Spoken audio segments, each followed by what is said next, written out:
There are places in this world where silence is not peace, but warning, where the air grows heavy not with incense, but with something older, older than gods, older than guilt, where prayers are not heard, but watched, and the dead do not sleep, they wait.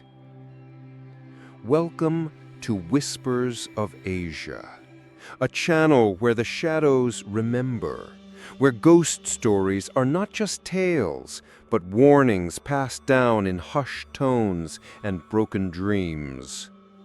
Tonight, we journey into the depths of northern Thailand, where mountains cradle a forgotten village near the Burmese border, a place of quiet chants, cracked temple bells, and one monk who never decayed.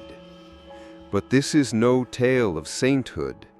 This is a story soaked in black magic, unborn souls, and rituals not meant for light. A story of a woman drawn by curiosity only to awaken something ancient, something that feeds on innocence, something that refuses to burn. This is not just a haunting. This is a summoning. And you, listener, have just stepped inside the circle. It began with a whisper. Not a voice, not a call, just a pull. Dr. Eliza Monroe had spent the past 15 years researching spiritual folklore across Southeast Asia. She had walked through burnt-out shrines in Myanmar, climbed into ossuaries in Laos, and studied ancient funerary texts in forgotten corners of Vietnam. But nothing called to her like this. It started with a photo, an email from an old colleague at Chiang Mai University, a tourist snapshot, low resolution, poorly lit, of a glass coffin inside a remote monastery near the Burmese border.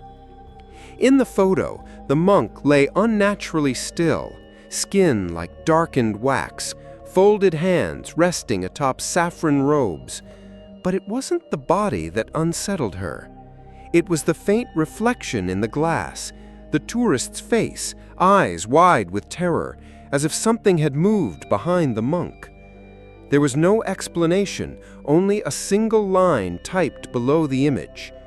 They say he's still meditating. Eliza dismissed it at first, another tale, another legend, but that night she dreamed of chanting. She arrived in the village of Nong Sai 7 days later. The road had ended 2 hours back. Her driver, a man with a heavy accent and an expression that never cracked, dropped her at the foot of a stone staircase overgrown with moss and fog. He said, "Wat Phra Niran," tapping the cracked sign with a single finger. Then he left, engine coughing into the jungle mist, as if eager to be away from this place. Eliza slung her bag over one shoulder, boots crunching over wet leaves as she climbed. At the top stood the temple, modest, faded paint on stucco, bells hung silently from beams blackened with age.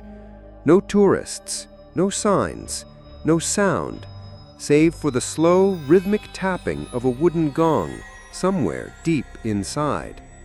She stepped past the open gate. A monk, thin as a bone, appeared beside her without warning. His robes hung loose over his frame. His head was freshly shaven, but his eyes, they did not blink. He said, "You come for the body," in perfect English. Eliza nodded. He said nothing else, only turned and led her past crumbling Buddha statues and murals faded to ghosts. At the center of the temple, beneath a painted ceiling of swirling flames and golden lotuses, stood the glass coffin. And inside it, the monk. Eliza froze. It was not what she expected. He didn't look dead. His skin had not blackened or collapsed into rot. His nails were neatly trimmed, his robes freshly changed. A faint scent of jasmine incense filled the room, but beneath it, something metallic clung to the air. The monk's name was Luang Pho Chan. She recognized it from the research notes. He had been the temple's abbot for over 40 years before his passing. The official records listed him as deceased 7 years earlier, but no death certificate was ever issued. The temple refused cremation. The village respected the decision. They claimed he had achieved samadhi marn, the final meditation, a practice of entering death consciously and preserving the body through purity alone. She had heard of it before. Rare, legendary, but something felt wrong. As she leaned closer to the glass, she saw the thin golden lines carved at the base of the coffin. Not Buddhist scripture, something older. The script curled like claws. It looked more Khmer than Thai, and far more occult than devotional. Behind her, the monk who had led her there whispered, "We do not burn him. His soul is not ready." Eliza turned. "Not ready?" The monk nodded slowly. "He still listens." Then he pressed his palms together, bowed, and disappeared into the shadows. She stayed that night in the guest quarters just behind the main hall. Simple bedding, open windows, no locks. In the distance, the forest murmured with cicadas and frogs. But sometime past midnight, that sound vanished, replaced by chanting. Soft at first, distant, rhythmic, low, but it grew louder with each breath she took. Eliza sat upright in bed. The chanting was not coming from outside, it was coming from inside her head. A language she did not speak, but somehow understood. Words of binding, words of hunger. She stumbled to the window, gasping. Outside, the temple courtyard was empty, except for a single monk, barefoot, still, standing motionless in front of the glass coffin, staring directly at her. In the morning, she asked the elder monk about it. He replied, "There are no monks allowed outside at night." She wanted to press further, but his face had changed, cold, withdrawn, hollowed. Instead, she turned her questions to the village. At the noodle stand, the cook whispered that the monk had never truly died. The fruit vendor said her child had begun sleep-talking in Sanskrit after visiting the temple. A woman selling incense spoke of her dreams, red-robed monks whispering her sins in the dark. Each story was small, dismissible, but together they painted something unholy. She returned to the temple that afternoon to examine the glass coffin again. This time, she brought her camera. She took 20 photos from different angles. When she reviewed them later, one stood out.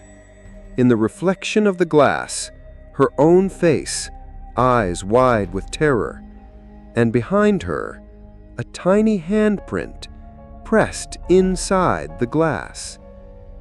Eliza couldn't sleep that night. She lay under her mosquito net, hands over her belly, 6 months pregnant, alone. No father, no family, just a career and a restless curiosity that had always pulled her toward the dead. But for the first time, she was afraid. She'd brought someone else into the darkness, and that the monk in the glass coffin was waiting, not for her, but for the child inside her. The next morning brought no relief. The sky over Nong Sai was bruised with low-hanging clouds, and a thin fog clung to the rice fields like spider webs in mourning. Eliza sat in silence outside her guest quarters, sipping bitter coffee that refused to chase the chill in her bones. She hadn't slept. The chanting had returned just before dawn. This time it had a shape. It moved through her dreams like a serpent, winding around her spine, curling its tongue around her womb. She opened her notebook and wrote down the phonetics as best she could. The syllables felt wrong in her mouth, ancient, twisted, not Thai, Not Sanskrit, something older, something meant to be heard but never spoken. By midday, she was back inside the temple. The glass coffin shimmered under weak sunlight filtering through stained windows. The body of Luang Pho Chan lay unchanged, as if preserved in amber, eyes gently shut, mouth drawn in a peaceful line, hands resting on a crystal bead mala. But the piece felt forced, like a mask nailed to a corpse. She circled the coffin slowly. It was the base she was most interested in. The golden lines she'd noticed yesterday weren't decorative. They were script, yantra, but not the kind used for protection. These were binding symbols, twisted and jagged, carved deep into the coffin's foundation and sealed with thin streaks of dried red resin. Blood, she thought, or something close. She crouched to photograph the carvings when a presence shifted behind her. Eliza Monroe. She turned, startled. The speaker was another monk, middle-aged, his robes cleaner, demeanor more composed than the skeletal guide from the day before. He bowed gently. "I am Pra Tambun, assistant abbot. You are the researcher from America, yes?" "I am," she said, rising. "You have questions?" It wasn't a guess. "I do," she said. "About the body, about the..." She hesitated. "The meditation." He smiled faintly. "He is not dead, Dr. Monroe. He is merely between breaths." "That's not how death works," she said, careful to keep her tone respectful. Pra Tambun did not flinch. Not in the West, perhaps. He offered to show her the temple archives. They walked through the prayer halls, past a wall of rotting scrolls to a chamber sealed behind 3 locks. Inside, the air was dry and stale, heavy with old paper and older secrets. Dust motes floated like spirits in the light of a single flickering bulb. From a drawer beneath the crumbling altar, he pulled a bundle of cloth and slowly unwrapped it. Inside was a manuscript, inked on aged mulberry paper, its script tight and looping. Luang Pho Sit Thi, the sitting death. A ritual, he explained, that had only been attempted by a handful of monks in Thailand's ancient history. The practitioner enters a trance so deep, so absolute, that even decay is delayed. But it requires more than devotion. It demands anchors, souls tethered to the spirit like weights. "Sacrifices," Eliza said, her throat dry. Pra Tambun nodded slowly. They returned to the main hall. He began the Sit Thi ritual 15 years ago, but it was incomplete. Something interrupted the cycle. He remained, but not peacefully. Eliza looked at the coffin again. "What anchors him?" she asked. Pra Tambun did not answer. He just looked at the altar, then at her belly. That afternoon, Eliza ventured into the village again. She wanted answers from someone not bound by vows or rituals. At the edge of the market, she found Mei Jinda, an elderly woman with clouded eyes who sold flowers and incense sticks. When Eliza mentioned Luang Pho Chan, the woman made a low noise in her throat and looked away. "He came to me," Mei Jinda whispered, "in dream, wearing black robes, carrying babies." Eliza froze. Babies? They weren't alive, but they screamed like they were. Mei Jinda refused to say more, but as Eliza turned to leave, she reached out and pressed a charm into her palm, a tiny cloth bag tied shut with red string. "Don't open it," the woman said. "Keep it near your child. The monk cannot touch what is sealed." Eliza thanked her, heart thudding, unsure whether to feel grateful or terrified. Back in her room, she finally reviewed the audio she had recorded the day before, the ambient sound from the temple chamber. She expected silence, maybe a breeze, the occasional cough from a monk. Instead, the recording played back a chant. Not background noise, not environmental. A voice, low and coarse, repeating 3 syllables in a loop, each time louder, closer, as if coming from inside the coffin. She replayed the section, slowed it down. It wasn't a prayer. It was a summon. The door creaked. She spun, but no one was there. Only the open threshold and the evening wind curling around the edge like a whisper. She closed the door, rocked it, and sat in silence. For a long time she stared at the glass charm in her hand. She wanted to believe it was just another superstition, another talisman from a woman who had lived too long beside the dead. But deep in her chest, something told her otherwise. This was not a legend. This was not folklore. This monk had bound himself to spirits, and something in that coffin was still watching her. Eliza didn't mean to follow the child. Not at first. She had been walking along the eastern corridor of the temple, documenting murals faded by time, images of hungry ghosts, dismembered limbs, and fire licking the edges of the afterlife, when she caught a flash of red silk disappearing around the corner. Small, barefoot, silent. She thought it was the temple novice at first, perhaps one of the children who helped sweep the grounds or ring the bells at sunset. But when she turned the corner, the hallway was empty. Only a faint tapping sound remained, like knuckles against wood, soft, rhythmic, insistent. Curious, she followed it past the edge of the temple's main hall into a wing she hadn't noticed before, a darker one tucked behind a curtain of wooden beads strung with bone-shaped amulets. There was no light, no incense, just a long, narrow staircase descending beneath the temple. At the top of the stairs hung a wooden plaque burned with 3 words in ancient script. She recognized them instantly. "Do not enter." Eliza hesitated. She knew this was a line she wasn't supposed to cross, but part of her already had, ever since the monk's chanting echoed in her sleep, ever since she saw the infant-sized handprint pressed against the glass from the inside. She took a breath and descended.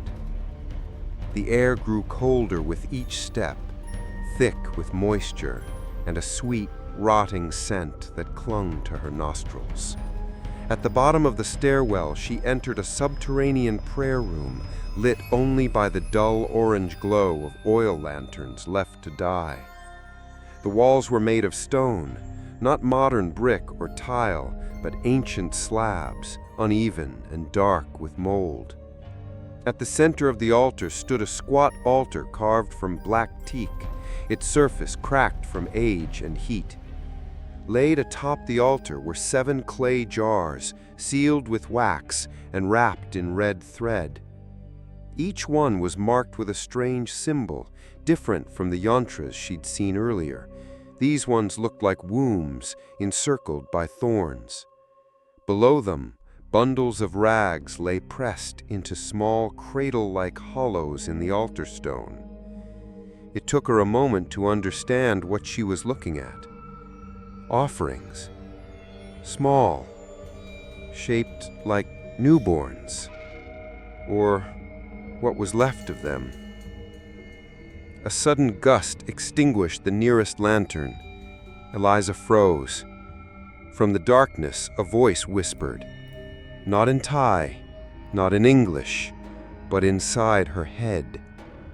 "You are early." Her skin erupted in goosebumps. She spun, flashlight trembling in her hand. Nothing. But in the center of the floor, something gleamed, a length of umbilical cord coiled like a snake across the stone tiles.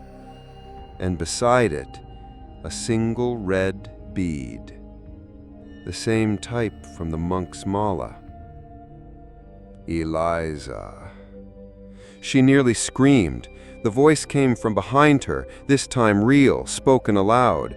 It was the old woman from the village, my Jinda.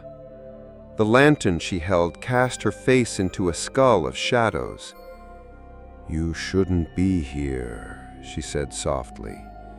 "This place was locked for a reason." "You knew about this? Did you help him?" My Jinda lowered her head. "I came to him when my youngest daughter was taken from me in miscarriage. He said he could give her purpose, let her spirit grow under his protection. I believed him." Eliza's mouth dried. My Jinda stepped to the altar, her wrinkled hands trembling. "He needed 7 unborn, 7 souls to tether him.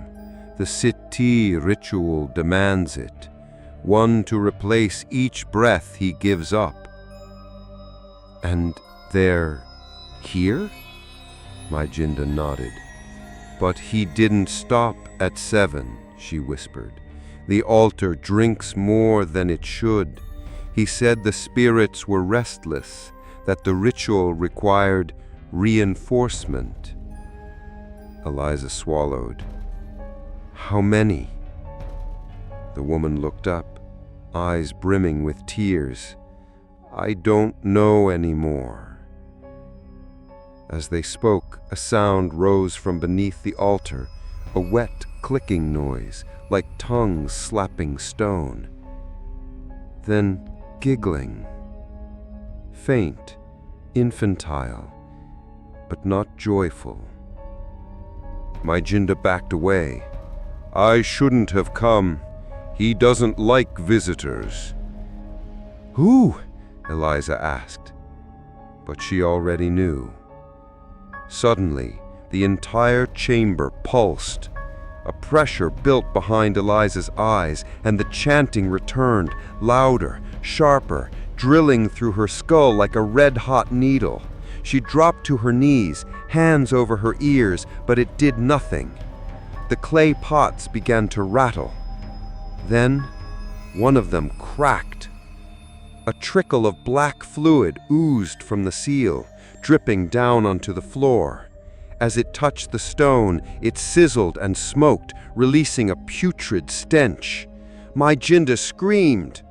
Eliza looked up just in time to see a small hand reach out from beneath the altar, pale, malformed, and clawed with blackened nails.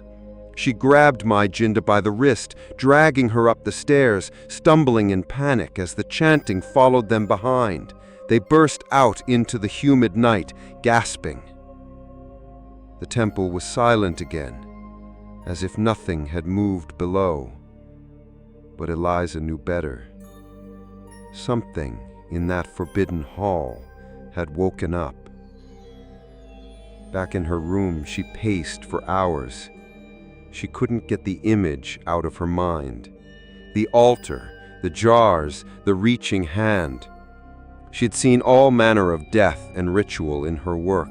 Sky burials, bone ladders, cave internments. But this was different. This wasn't reverence. This was harvesting. And she was pregnant. The whisper in her head returned that night. "Yours is almost ready." The next morning, the jungle was louder than usual.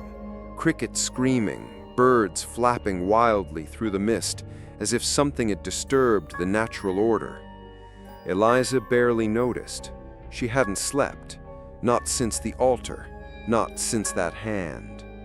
Her palms still smelled faintly of burnt resin and old blood. The forbidden hall was sealed again by sunrise.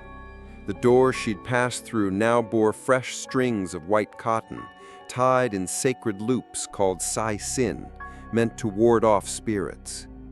But the spirits had already been invited in.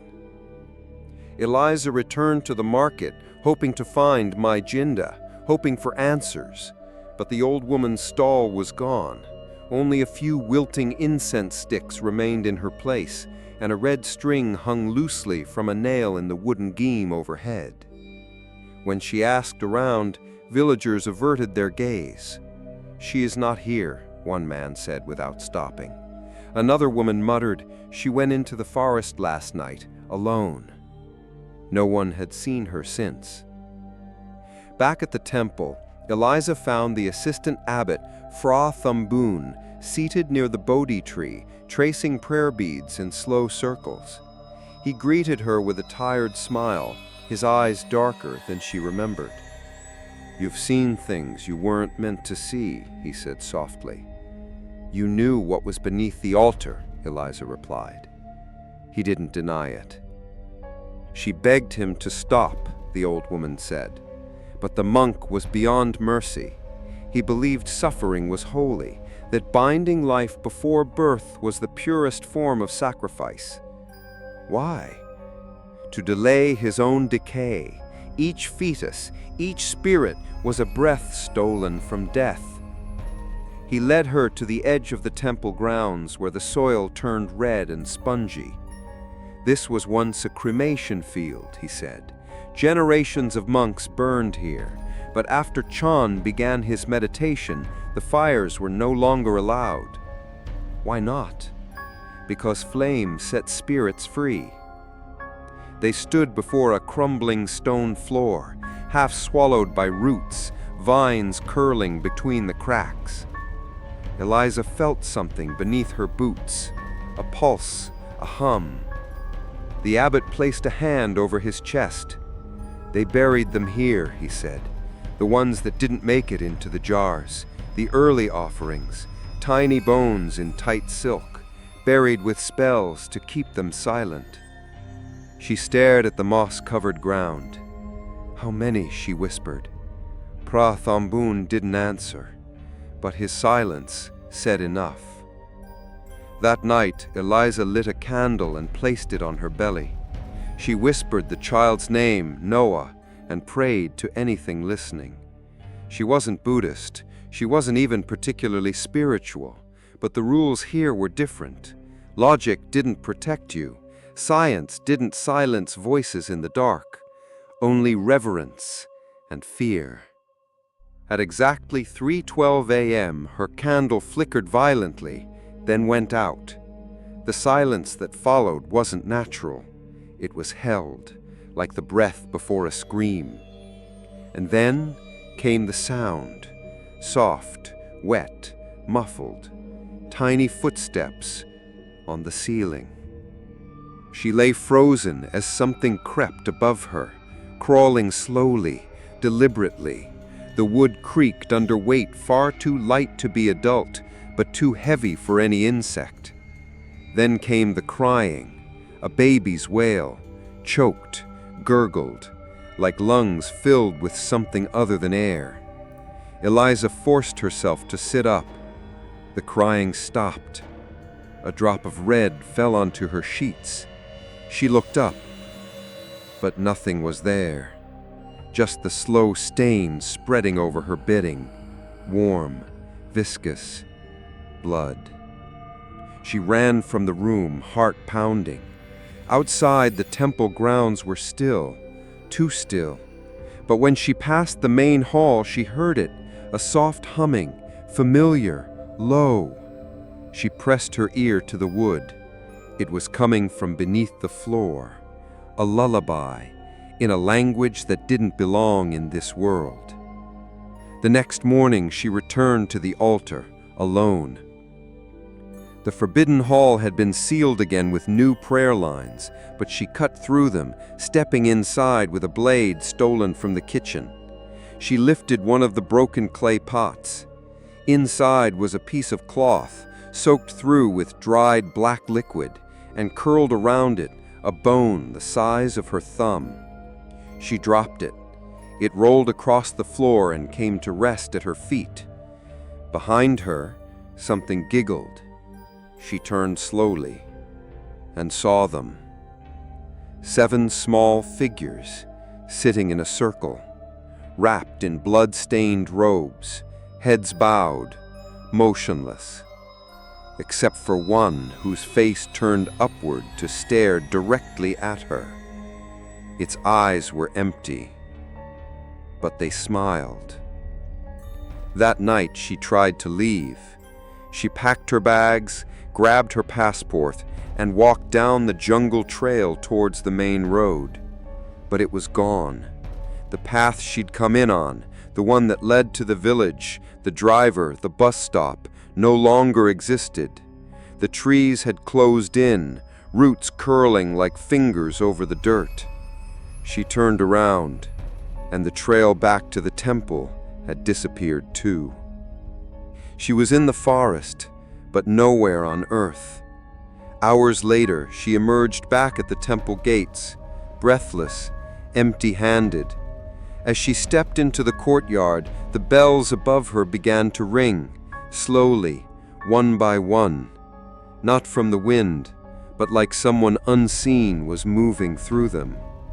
Walking, watching, waiting.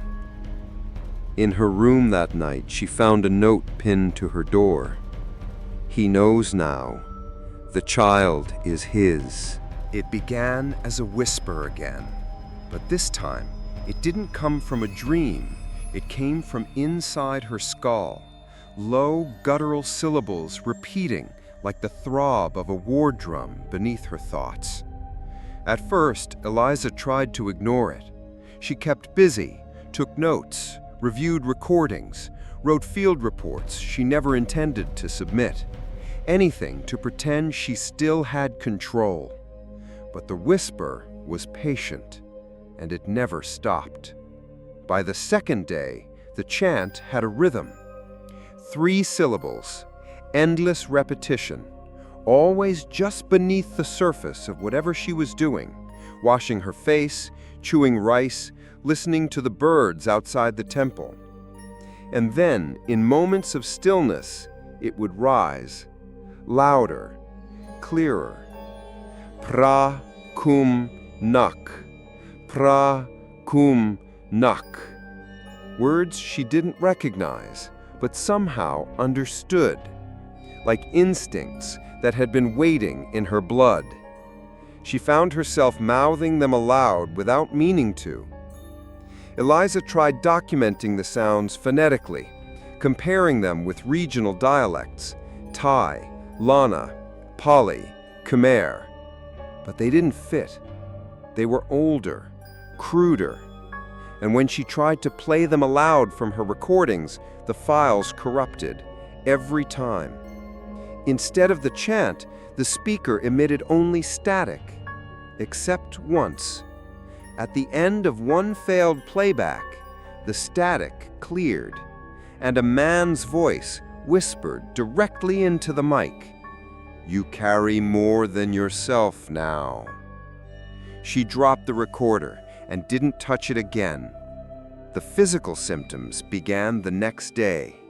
She woke up to blood on her pillow, not from her nose or her gums, but from her ears, tiny trails of red dripping along her neck. Her heartbeat was irregular, her vision swam, and her stomach, her womb. Noah, her baby, had stopped moving. She lay in bed for hours, pressing her palms over her belly, whispering comfort, begging for a kick, a flutter, a sign. Nothing. Only silence. Desperate, she returned to the assistant abbot. "I think the monk is inside me," she said, voice shaking. "I think he's using the child for the ritual." Pratambun's expression darkened. He nodded. "It has happened before. Others who came here pregnant, women who miscarried. The villagers speak of them, but only in shadows.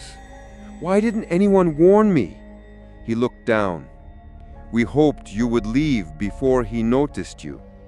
Eliza laughed bitterly. Too late. That night, she did what she had sworn not to do. She opened Maid Jinda's charm pouch. Inside was a small, dried object wrapped in silk, a sliver of bone blackened at the edges, and a tiny jade coin cracked down the middle with an inscription she could barely see. She held it to the candlelight and read the word aloud. "Anun." And the moment she did, the chant stopped. The silence that followed was immense, like the pause before an earthquake. Then, from somewhere just outside her room, a single voice whispered, "You shouldn't have said that." The door shook violently. Her candle blew out. She backed away, heart pounding. And in the dark, a vision came. Not a dream, not a hallucination, but something clearer. She was inside the temple. The coffin was open. The monk was sitting upright, but he had no eyes, just empty sockets that poured smoke into the room. Surrounding him were infants, dead, wet, swollen, crawling toward her, their mouths stretched open in silent screams. And her child, her Noah, was among them, still alive, still moving, but held in the monk's lap like an offering. Eliza woke gasping, on the floor. It was morning, but something had changed. Her belly was moving again. Noah kicked, but the kicks were wrong. Not gentle, not organic. They came in a rhythm. 3 beats, pause. 3 beats, pause. Mimicking the chant. Pra, kum, nuk. Pra, kum, nuk. She stumbled to the mirror and looked at herself. Her eyes were bloodshot, her lips cracked, and carved across her stomach, though she had no memory of doing it, were 7 tiny symbols, etched into her skin as if by a blade. They were the same ones from the clay jars. She ran to Pra Tambun. "I need help," she begged. "I think he's using me, using the baby."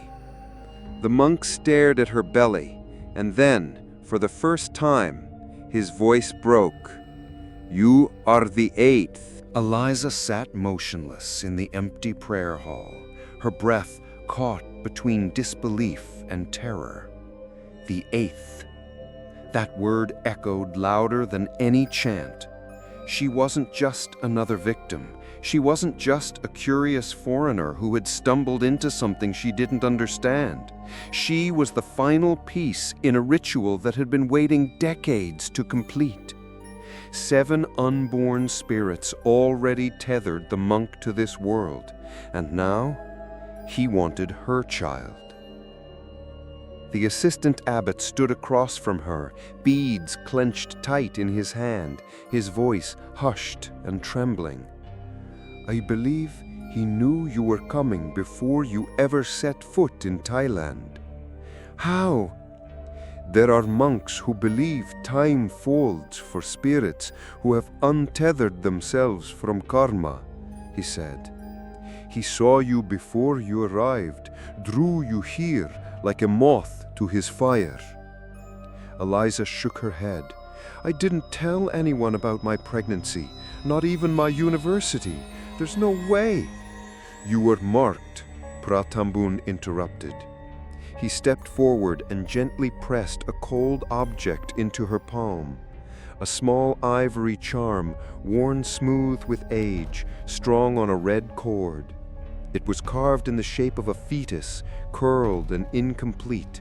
A face was etched onto its head, one that looked eerily familiar. Hollow eyes, thin-lipped smile. She recognized it from her dreams. "What is this?" "A Kuman Thong bone charm, real, not the clay trinkets sold in markets. This was made from the bone of a stillborn child, blessed or cursed in a forbidden ritual. She stared at it in horror. Why are you giving this to me? Because it's already yours, he whispered. He placed it under your pillow 3 nights ago. I found it when I cleansed your room. Her hand began to shake. You should have burned it, she said. He looked down. I tried. The fire would not take it. That night, she buried the charm deep beneath the Bodhi tree. She dug with her hands, breaking nails, scraping skin until the earth swallowed the bone. Then she wrapped white cotton thread around the tree trunk 7 times, a protective gesture she had seen the local monks perform. But as she stepped back, she noticed something. In the moonlight, her shadow no longer matched her movements. When she turned her head, it did not follow. When she raised her hand, it reached in the opposite direction. And behind it, another shadow loomed, smaller, child-sized. Eliza fled. She awoke in the early hours with the sense of pressure on her chest, as if something heavy was seated just above her heart. She opened her eyes. No one was there, but on the bedsheet next to her head lay a new offering, a lotus petal, stained red, and tied to its stem was a baby tooth, still fresh, still bleeding. She screamed. Pratambun responded immediately. He anointed the room with holy water, hung yantra cloths over the door, and placed salt in every corner. You are being prepared, he said. The final step is near. Can it be stopped? Eliza asked, her voice breaking. Can we end this before he gets to Noah? The monk hesitated. There is one way. She leaned in. The monk's spirit is bound by 7 anchors. Each infant soul must be released. Only then can his body decay and his hold on this world dissolve. So we dig them up? No, he said quietly. We burn them. That word filled the room like thunder. Burn. Fire was sacred. Fire was cleansing. And in this case, fire was forbidden. The elders will stop us, Pratambun warned. If we are caught, they'll seal you beneath the temple before they ever let him go. But if we don't, Eliza said, eyes welling with panic, then my baby dies in a ritual meant to keep a dead man alive. He didn't respond. He didn't need to. They began that night. Under the cover of a storm rolling in from the west, they crept into the forbidden hall, the altar chamber beneath the temple. The room greeted them with cold air and the scent of incense long since burnt out. The jars still sat on the stone altar, 7, one for each spirit, each wrapped in silk and red thread, each carved with the same cursed symbol, a womb within a circle of flame. Pratambun pulled out a flask of kerosene. Eliza brought the matches. She hesitated at the first jar. Inside was not a fetus, not a corpse, but something between, a remnant, a piece of soul bound in blood and ash, a thing that was once almost human. Her fingers trembled as she poured. The monk lit the first flame. It caught instantly, rising high, blue and angry, roaring against the stone walls. A howl echoed from the shadows. Not wind, not storm, a scream, and the ground beneath them began to shake. The second jar cracked before they touched it. Something inside wailed. By the time they lit the fourth jar, the walls were bleeding, dark fluid seeping from the crevices, dripping into the floor grooves like veins. And then the chanting began again, not in her head, from the coffin above. They burned them all. 7 jars, 7 flames, 7 shrieks that tore through the temple grounds and silenced the forest. When it was done, Eliza collapsed. Her child was moving again, not twitching, not kicking, just floating, peaceful, free, for now. But as she rose, breath ragged, she heard it, a new chant, one that hadn't been there before. Prakum nok pet. 8, Pratambun whispered. 1 more soul. Eliza clutched her belly. He wasn't finished yet. Eliza no longer knew when she was awake. Sleep and waking had merged into something else, a fog between states, where her heartbeat echoed with foreign chants and her thoughts no longer belonged entirely to her. She kept dreaming of fire, but in the dreams it never burned away the rot. It only made the shadows grow taller. The night after the burning of the jars, she slept for the first time in days. And that's when the worst dream came. She stood alone in the temple's main hall. But the walls were no longer painted with gold or sacred murals. Instead, they were made of bone, infant skulls stacked from floor to ceiling, their sockets hollow, their jaws stretched wide in silent agony.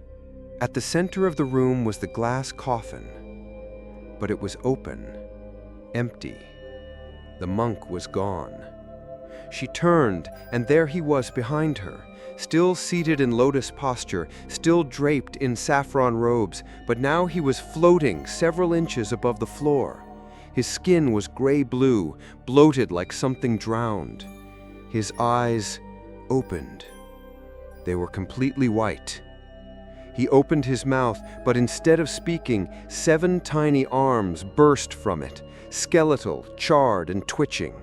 They reached for her belly. She woke screaming. Her shirt was soaked with blood. 7 small scratches ran across her abdomen, as if fingers had clawed their way out of her dream and into her skin. The assistant abbot arrived within minutes. He cleaned the wounds silently, his hands shaking. "He's angry," he whispered. "We released his anchors, but not him." "What do I do now?" Eliza asked. Pratambun didn't respond right away. Then he said something she didn't expect. "You leave." "I tried to leave. The forest swallowed the road." "No," the monk said. "I mean truly leave. Not the village, not the temple. Your body." She stared at him. "You mean die?" He nodded. "Just for a moment. A ritual death. There is a temple rite, old, dangerous, but it can sever spiritual tethers if performed in time. If you're willing to cross into the threshold where he waits and walk back alone." Her voice cracked. "And if I can't walk back?" "Then your child is born to him." That night, she agreed. The ritual was to be performed in the Hall of Reflections, a chamber sealed long ago beneath the library, where mirrors had been placed on every wall, every surface, to create infinite echoes of the soul. It was where monks meditated on death by confronting themselves over and over until the ego dissolved. But this time, it would be different. They weren't trying to dissolve the ego. They were trying to bait a ghost. Pratambun prepared the space with oil lamps, salt lines, and bundles of dried herbs. He dressed Eliza in white robes, stitched with yantras drawn in goat's blood. Before she stepped into the mirrored chamber, he tied a single bell around her wrist. "If you return," he said, "we will hear this ring." "And if you don't?" she asked. He did not answer. The mirrors greeted her like 1,000 cold eyes. She stepped inside. The door shut behind her. The silence was unbearable. And then the chanting returned. Pra kum nok pet. 8, 8, 8. The mirrors began to tremble, and in each one her reflection changed. Her face bloated, her eyes turned white, her mouth open, whispering the same chant over and over. Then, all at once, all of them smiled and reached out toward the real Eliza. The mirrors cracked. Thin black smoke leaked from the fractures, spiraling into the air, forming the shape of the monk. Not his body, but his spirit, twisted, elongated, dripping with rot. He hovered in front of her, mouth opening to speak, but no words came. Instead, he let out a moan, long, deep, inhuman. Eliza felt herself leaving, her vision blurred, her knees buckled. She collapsed to the floor, and suddenly she was outside her body, floating above it, watching her own hands twitch and seize. Time slipped. Then everything went dark. She saw Noah, but not inside her. Her child stood alone in a flooded rice field, the water rising slowly to her chin. The monk stood nearby, watching, waiting. And behind him 7 small shapes floated, still burning from the altar, their eyes locked on the baby. Noah looked at Eliza and whispered a single word, "Come." Eliza screamed. The mirrors shattered all at once. The sound of a bell ringing pierced the silence. She woke to hands pulling her from the chamber, monks surrounding her, chanting furiously. Pra Tambun held her, eyes wide with relief. "You came back." Eliza could barely breathe. "Noah," she whispered, "I saw her." "She's still with you," he said, "for now." But that night, as she slept, the bell on her wrist rang by itself, once, twice, and then stopped. The rain fell hard the next morning, drenching the temple in a silence that felt thicker than sound itself. Eliza awoke to a ringing in her ears, not the bell, not the chant, but a high, metallic tone, as if something had been loosened inside her head and was now humming of its own accord. She couldn't feel her fingers. She couldn't feel the baby. But she could feel him. Somewhere behind her eyes, behind her heartbeat, the presence of Luang Pho Chan lingered like rot beneath floorboards. Something was unfinished. She returned to the assistant abbot. "I need to know everything," she said. "No more riddles, no more protection. What exactly did he do?" Pra Tambun led her to the inner archive, a hidden chamber even older than the one beneath the altar, a place sealed behind layered wooden doors, each etched with warning yantras and lined with salt-soaked parchment. Inside were funeral texts, dozens, some on rotting palm leaves, others inked on aged bark. But only one scroll was kept in a glass tube, bound in red cloth and wax. The monk retrieved it with both hands and placed it before her, eyes lowered. "This is the Siddhi manuscript, the last surviving copy of the death meditation ritual."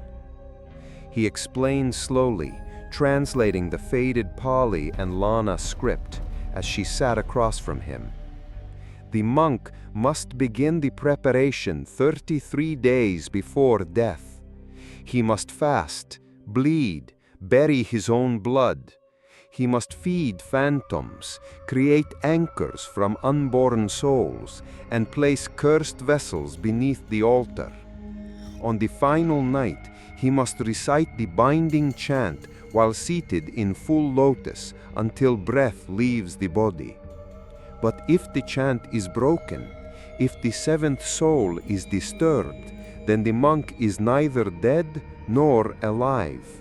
The body remains, but the spirit becomes parasitic, tethered, hungry, bound to the next vessel. Eliza's voice cracked. Me? Pratambun nodded, or more precisely, your child. She asked about the final passage, a segment of the scroll the monk hesitated to read aloud. Finally, he whispered, "If the 8th anchor is claimed and the ritual completes, the monk may rise, not as a man, but as something else. A vessel no longer decaying, but feeding." Eliza stood. She was trembling. "He's trying to be reborn, isn't he?" The abbot met her gaze. Yes. That night she dreamt again, but it wasn't like before. She wasn't a spectator. She was inside the ritual. The temple was packed with monks in red and black, chanting in unison. 7 small fires burned around a circle drawn in ash and blood. In the center, the monk sat cross-legged, but he was no longer flesh. His skin was cracked porcelain. His bones showed through his chest like ivory scaffolding. And in his lap was her baby, still inside her womb, still kicking, but glowing, as if being pulled out of her before birth. She tried to scream, to move, to stop it, but her arms were bound in red thread, and her mouth was stuffed with lotus petals. The monk looked up at her and smiled. She woke to her bed soaked in sweat. Her stomach was hot to the touch. The scratches from before had widened, forming a crude symbol across her skin, a spiral with 8 lines. She confronted Pratambun again. "There has to be a way to end this." "It is," he said slowly, "but it is not a holy path." "I don't care." He swallowed. "You must desecrate the ritual." "What does that mean?" "You must do what no devotee would dare. Defile his sanctum, break the bones beneath the altar, spill temple blood, force his spirit to collapse on itself." "Won't that unleash him?" The monk hesitated. "Yes." Eliza nodded. "Then tell me how." Eliza followed the abbot into the jungle. The rain had ceased, but the air remained soaked with tension, the kind of stillness that falls before a storm returns. Thick vines clung to her ankles, and the path disappeared more than once beneath overgrowth. Phra Tambun carried a torch made of twisted bamboo and dried sugarcane. Eliza carried nothing. Her hands were meant to be free. After nearly an hour of silent trekking, they came to a narrow clearing veiled by strangler fig and ancient stone markers. There, behind a curtain of moss, was a cave mouth no wider than a man's shoulders. The assistant abbot bowed once before speaking. "This is where they were taken." "The infants?" He nodded. "The ones who could not be used, too malformed, too early, or those whose mothers resisted." Eliza clenched her jaw. "So he buried them here?" "No," the monk said. "He offered them." The shrine was hidden deep within the cave. They descended through narrow rock, squeezing past wet limestone slick with mildew and bat droppings. The deeper they went, the colder the air grew, unnaturally cold, like walking into a freezer carved into the earth. At last, the tunnel widened into a chamber of stone and silence. There were no statues, no candles, no prayers, only skulls. Dozens, maybe hundreds. lined in uneven rows on the ledges and crevices. Some no bigger than her palm, others barely formed, their bones soft and still mottled red. Each had a string of red thread tied through one eye socket. Each had a number carved in its crown. And in the center of the shrine, a stone cradle, blackened by fire. Eliza dropped to her knees. Her hands shook as she reached toward one of the skulls, small, cracked, engraved with the number 4. Before she could touch it, a voice hissed in her ear, "Mine." She recoiled, heart racing. The torch flickered. Fra Tamboon began chanting, not a blessing, but a banishment. "Do not speak to them. They are bound but not silent. Each one remembers. Each one hungers." Eliza backed away. What did he do to them? He didn't just bind their souls. He broke their names, erased their karma, left them hollow, a shell with no chance for reincarnation, a fuel source. "For him," Eliza whispered. At the far end of the cave stood a stone tablet, cracked, overgrown, barely legible. The monk brushed away dust and time. "It's here," he said, "the last chance." Etched in the stone were instructions, carved in Old Lana script, describing a desecration rite. Eliza read the words aloud. "Return to the bones what the monk stole. Burn the path between spirit and flesh. Break the seal of womb and breath. Spill monk's blood beneath monk's name." She looked up. "What does that mean?" The monk stared at her belly. "It means he must be bled." They would have to open the coffin, not symbolically, literally. Crack the seal, spill a drop of his blood, whatever remained of it, onto the altar, and scatter it over the shrine of skulls. Only then would the tether snap. Only then would the 8 lines dissolve. Only then would her child be free. "But there is a cost," the abbot said softly. "What?" "You must carry the blood. You must scatter it. The ritual demands that the vessel be the one to unbind the thread." Eliza nodded. "I'll do it." As they prepared to leave, Eliza turned back toward the cradle, just for a second, and what she saw made her freeze. A new skull had appeared, still wet, still warm, unmarked, except for a single letter carved on the side. N. Her legs gave out. She collapsed to the cave floor, unable to breathe. The monk rushed to her side, lifting her up. "Come," he whispered. "We haven't lost her yet." That night, Eliza couldn't close her eyes.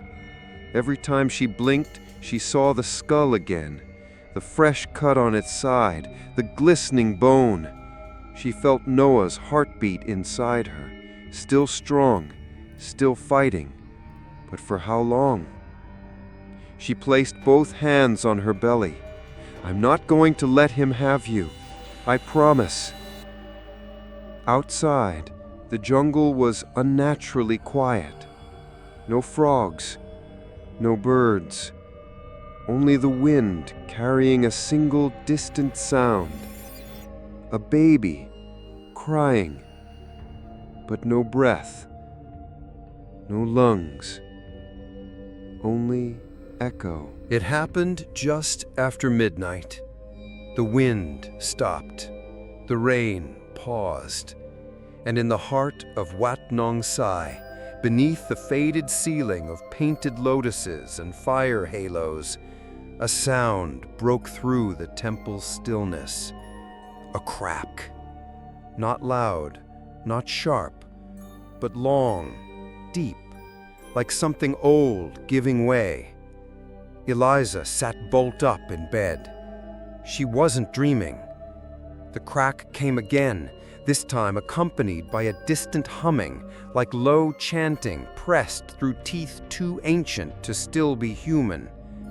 She rose, barefoot, and stepped into the corridor. Her skin prickled instantly. The air was heavy, wet with incense and something more metallic, a scent like rusted blood and burned milk. The halls were empty, but she wasn't alone. She felt it in her bones before she saw it. A presence walking parallel to her, just outside the walls. When she stepped into the temple's main hall, the air changed.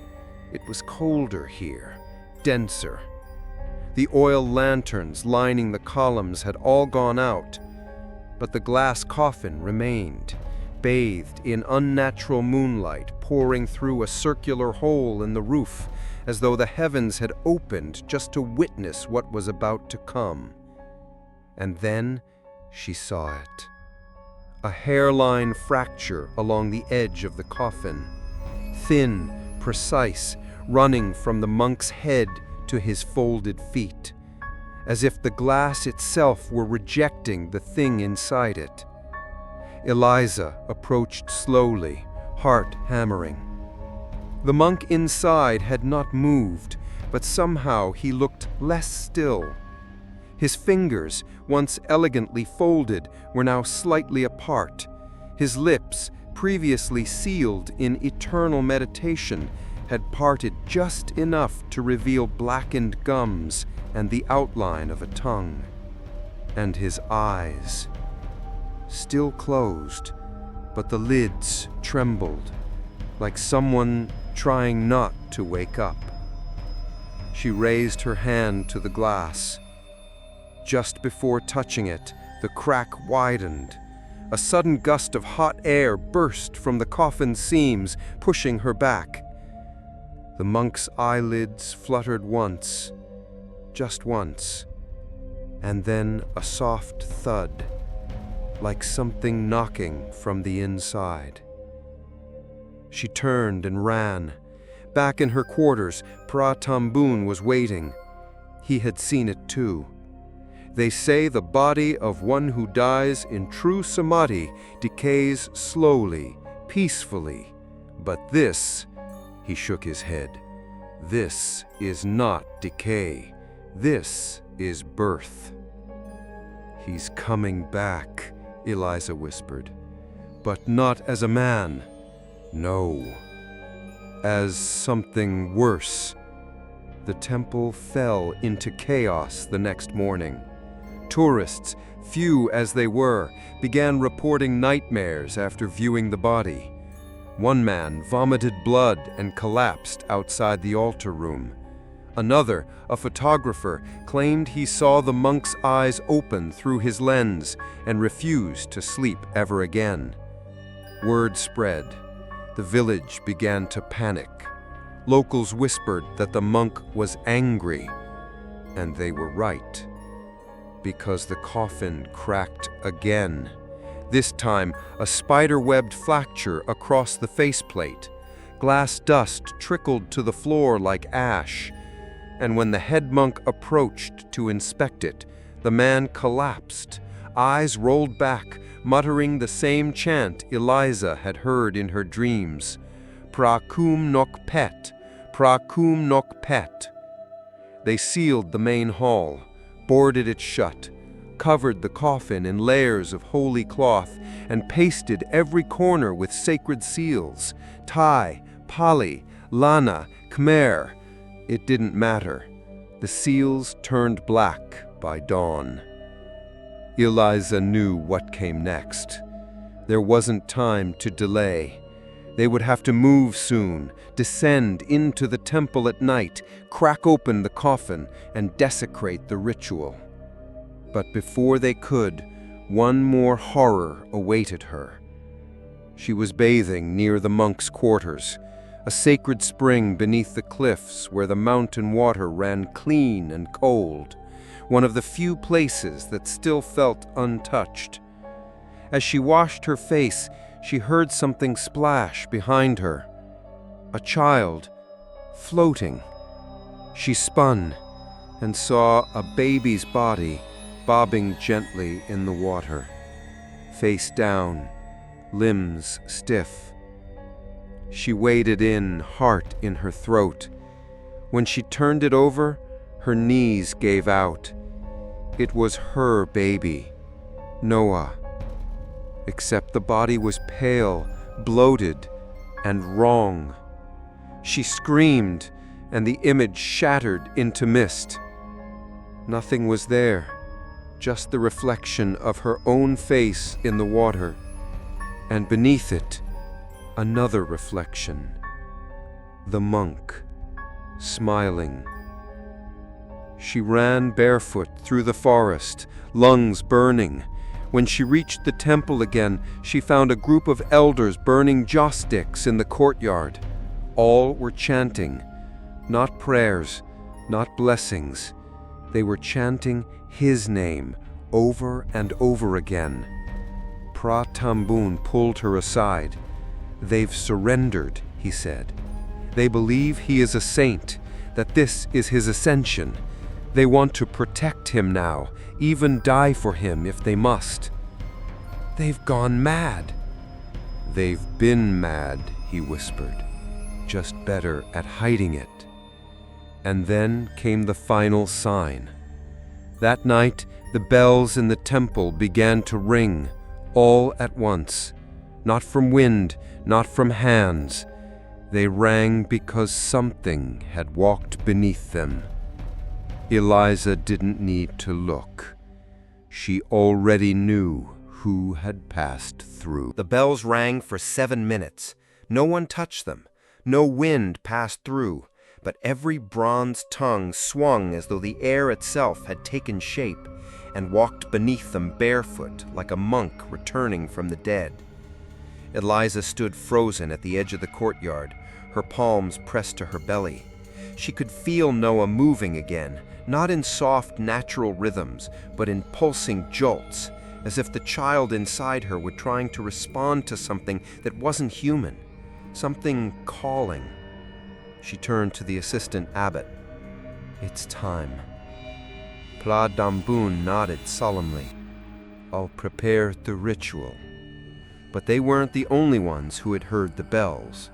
That night, the elders gathered in the main hall, heads shaved, robes dyed crimson, not saffron. They circled the glass coffin and laid offerings of black rice, burned herbs, and unlit incense. Eliza watched from the shadows. Something was wrong with them. Their eyes had changed, milky and wide, as if blind, yet seeing something she couldn't. They didn't speak. They only chanted, not prayers, not protection. They chanted a name. Luang Pho Chan, Luang Pho Chan. Accept this life, accept this breath, accept this womb. Eliza staggered backward. They weren't guarding the coffin. They were offering her. That night, she packed her bag, quietly, quickly. No maps, no passport, just salt, the Pranangan amulet from the shrine, and the goat blood yantra cloth. She wrapped it around her belly.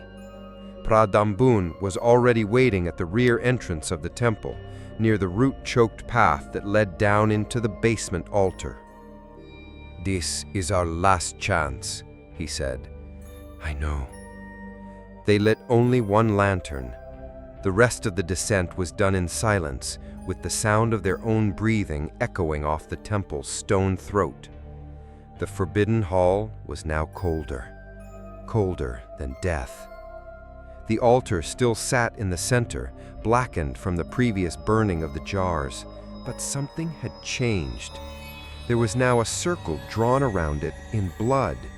Inside the circle, a cradle, and inside the cradle, a small bundle of cloth, moving. Eliza approached slowly. Her pulse pounded in her ears. She pulled back the cloth and froze. A baby doll, carved from wood, soaked in blood, wrapped in umbilical cords like ribbons. The face was painted crudely to mimic a newborn.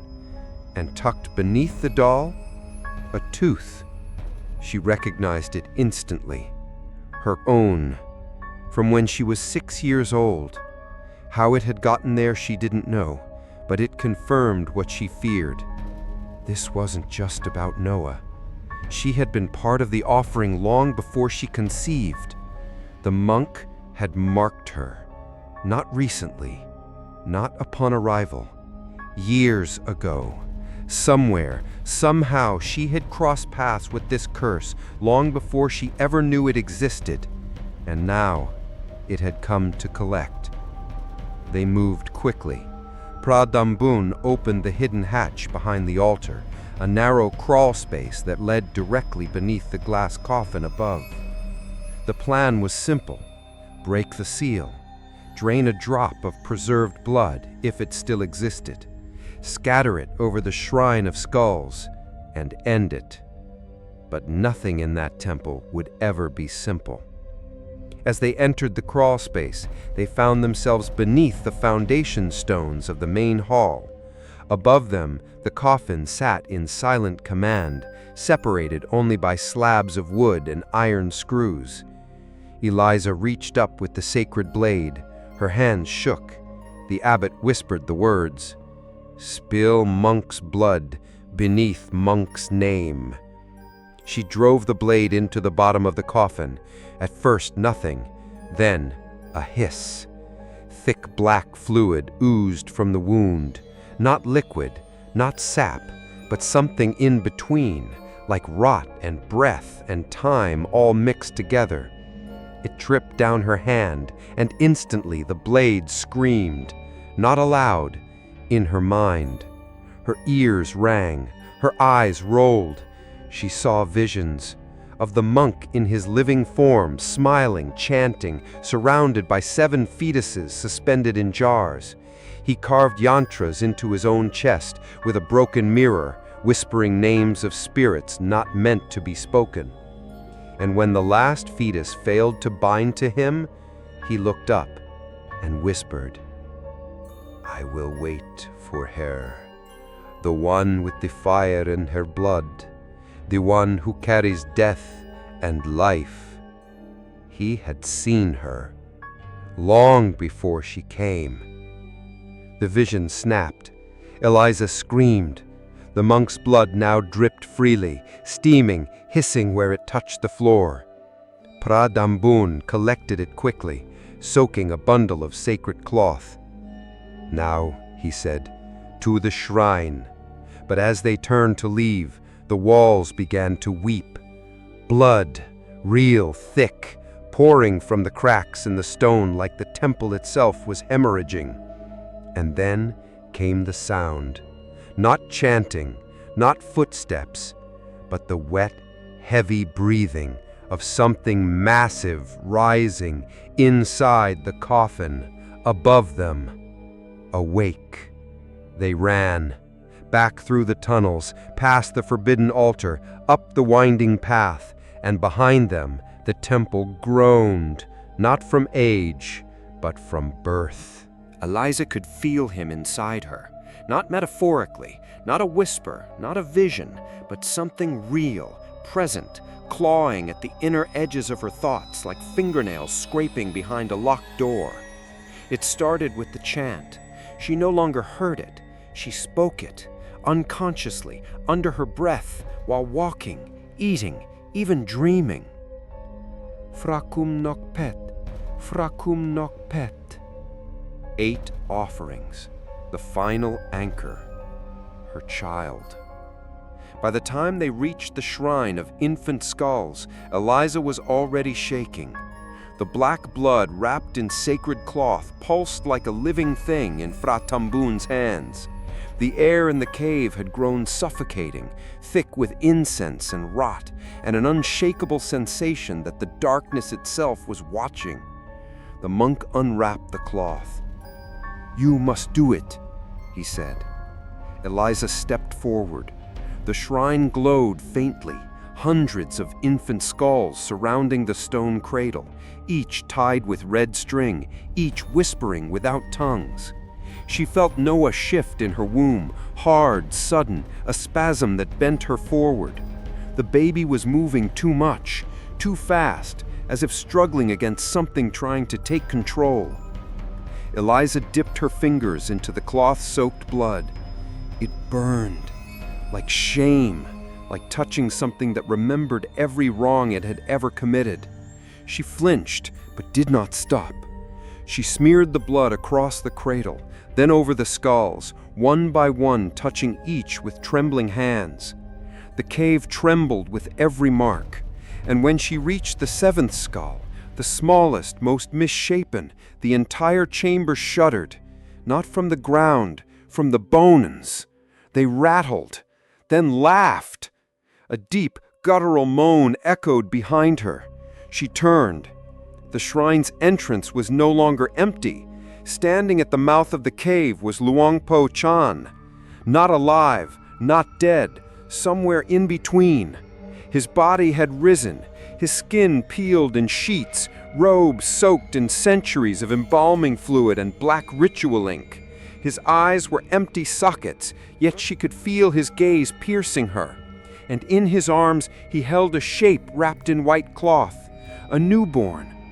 It was breathing. "Noah," Eliza whispered. She stepped forward, but Fra Tambun grabbed her arm. "That is not your child, but that is a vessel, a trick.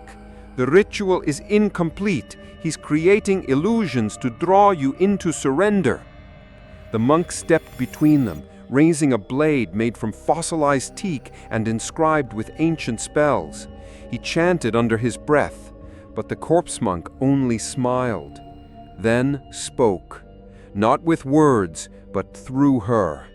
Eliza's voice twisted into something inhuman. "She is mine.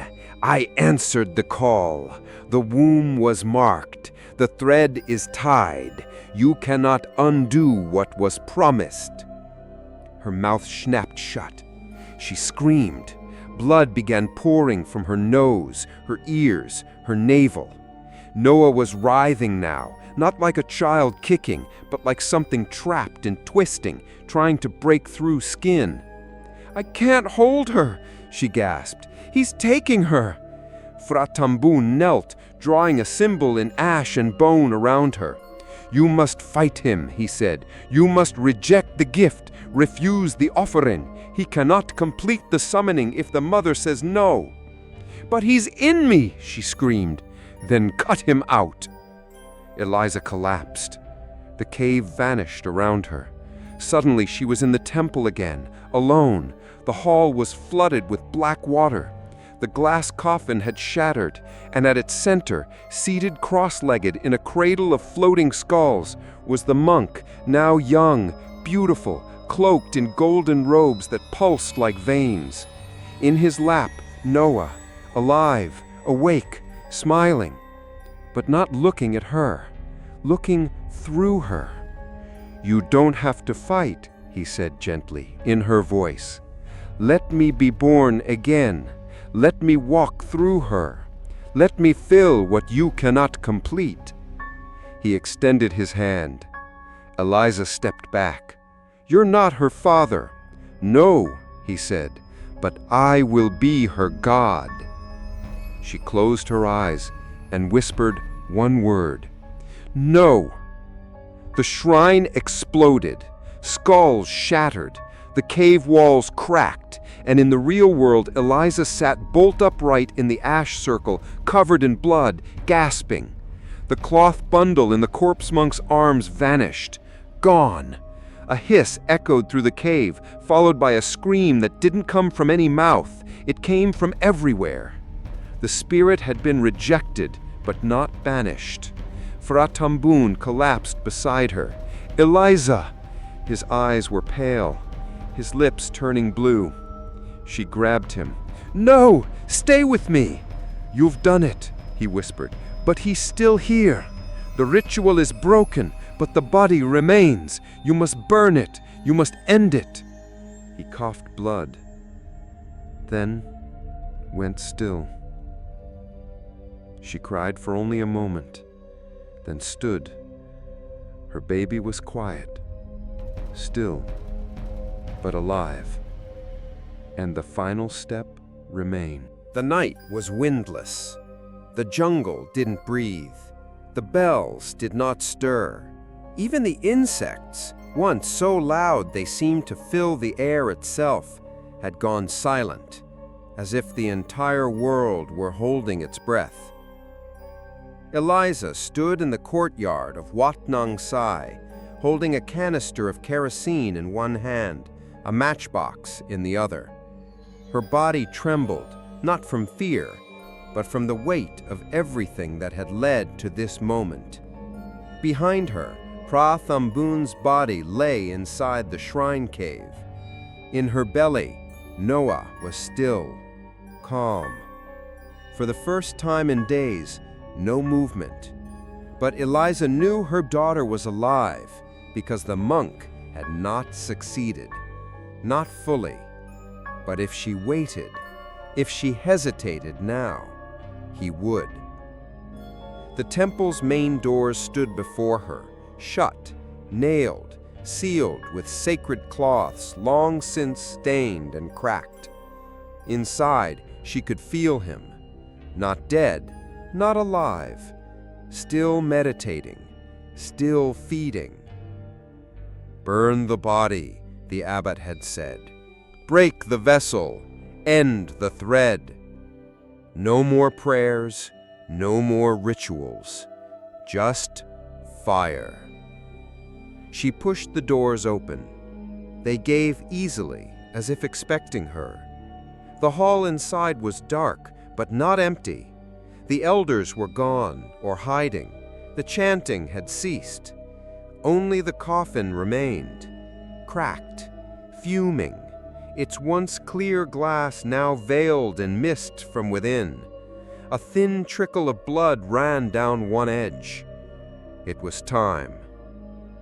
Eliza approached. The kerosene sloshed gently as she uncapped it, the sharp smell overpowering. She doused the glass first, letting the liquid seep into the cracks. Then the floor, the altar, the cushions, everything the monk had touched, everything he had tainted. And finally, she poured the last of it over the base of the coffin where the old yantra carvings still glowed faintly with blood magic. Her fingers were slick with fuel, her mind absolutely clear. She struck the match. It hissed, glowed orange. She dropped it. Nothing.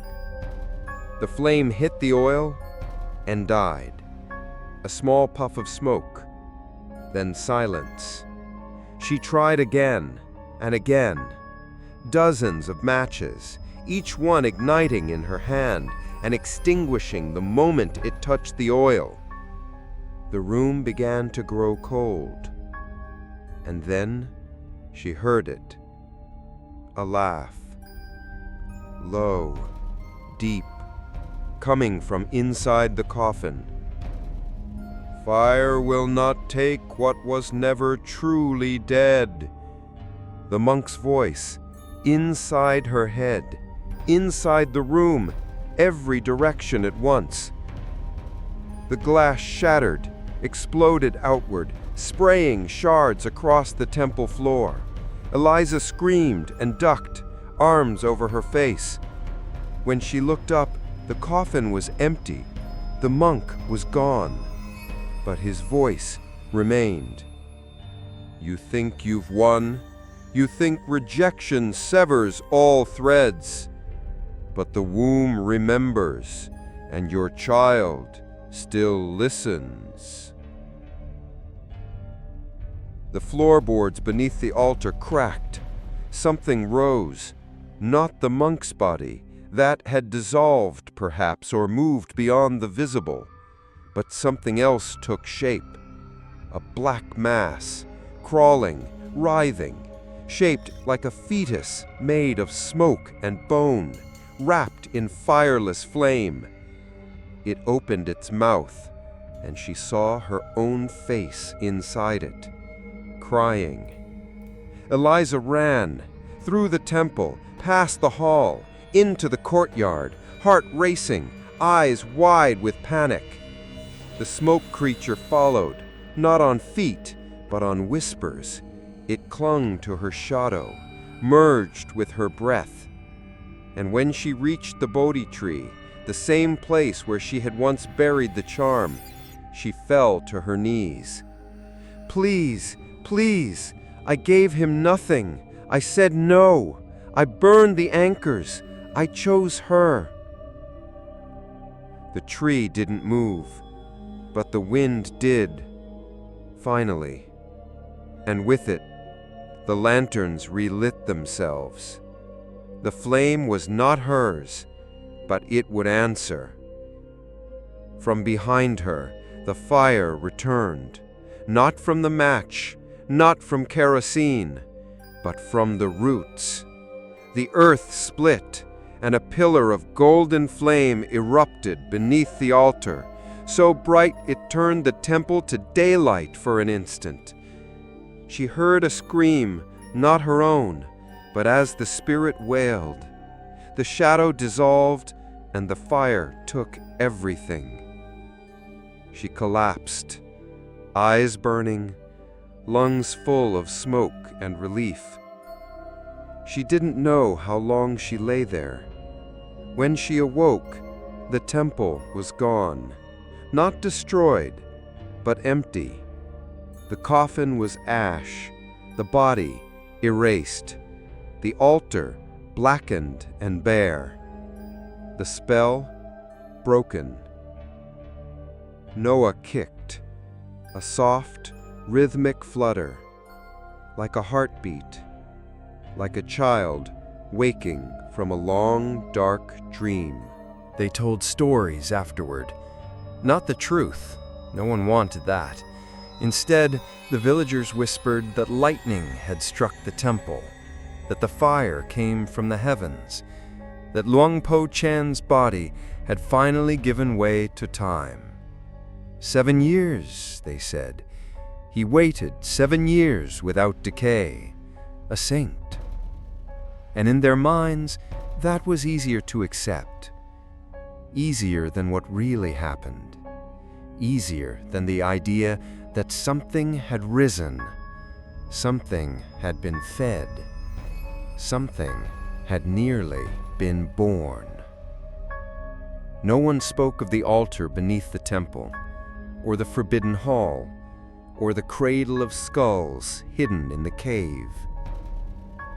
By the next week, the shrine had been bricked shut, the stairwell sealed, the broken glass swept away like dust. And yet, every night at dusk, incense still burned in front of the cracked foundation where the glass coffin once stood, as if he were still listening, still watching, still waiting. Eliza didn't stay to argue. She left the village 3 days later, hiking down the overgrown path on swollen ankles and bruised feet. This time, the road didn't disappear. No shadows twisted the trees. No ghostly children called from behind the bamboo. Just silence. Real, natural silence. The kind she hadn't heard in weeks. A driver met her near the main road. He didn't ask questions, only offered her a bottle of water and an old amulet from his dashboard. "Good for Mother," he said. "Keep safe." She took it.